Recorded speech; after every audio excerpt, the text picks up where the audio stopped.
যে লোক এসিড মারছে আমার ছেলেকে, যে চোখ উঠায় দিছে বা হাত ভেঙে দিছে, তাকে হতেছে গোপনে জামিন দিছে। এই ছেলে ছেলে হত্যা হয়েছে, এটা শোনার পর আমি কিভাবে থাকি। আর আজ এই ছেলে স্ত্রীর সন্তানের জন্য আমি আজ বিদেশে গেছি। এপ্রিল মাসের 18 তারিখে মানে আমার ছেলে গুম হয়ে যায়। 18 তারিখে, এপ্রিলের 18 তারিখে, এপ্রিলের 20 তারিখে আমার ছেলের লাশ পাওয়া যায়। আমার বাসার পিছনে গলির মধ্যে পাওয়া যায়। তখন আমি বিদেশে থাকা অবস্থা আমি যখন লাশ পাওয়া যায় তার পরবর্তীতে আমি আসি। এর মধ্যে ওই তদন্ত অফিসার এবং ঠাকুরগাঁইটা তদন্ত অফিসার এবং পুলিশ ওসি দুইজনে ওই আমার ছেলের যে শরীরের যে আলামত, এই আলামত সহ পাশে 2 বাসা পরে আলামত সহ ওসি ওদের 3জনকে অ্যারেস্ট করে। সাজ্জাদ, মাহিম এবং মানিক 3জনকে অ্যারেস্ট করে।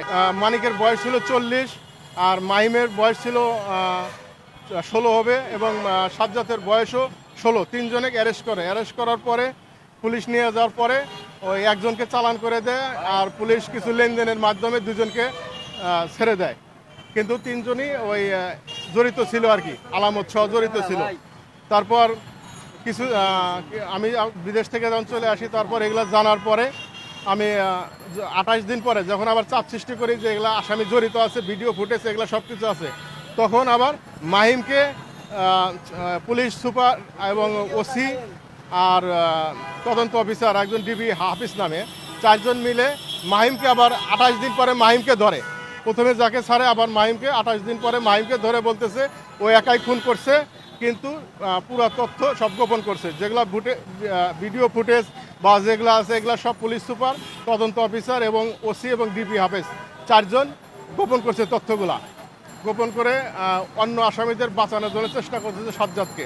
এবং যে লোক এসিড মারছে আমার ছেলেকে, যে চোখ উঠায় দিছে বা হাত ভেঙে দিছে, তাকে হতেছে গোপনে জামিন দিছে। একবার দিছে যে আলামত সহ ধরছে, পরবর্তী ওসি আবার এটা দিছে যে না, উনি কোনো জড়িত নাই, কিন্তু উনি সব ভিডিও ফুটেজ সব আমার কাছে আছে। কিন্তু এগুলা সব কিছু টাকার বিনিময়ে হচ্ছে।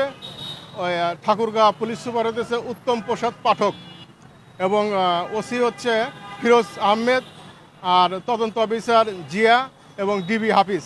এটা এপ্রিলের 18 তারিখে গুম হয়, 20 তারিখে পাওয়া যায়। আমি 21 তারিখে আসছি, একদিন পরে আসছি।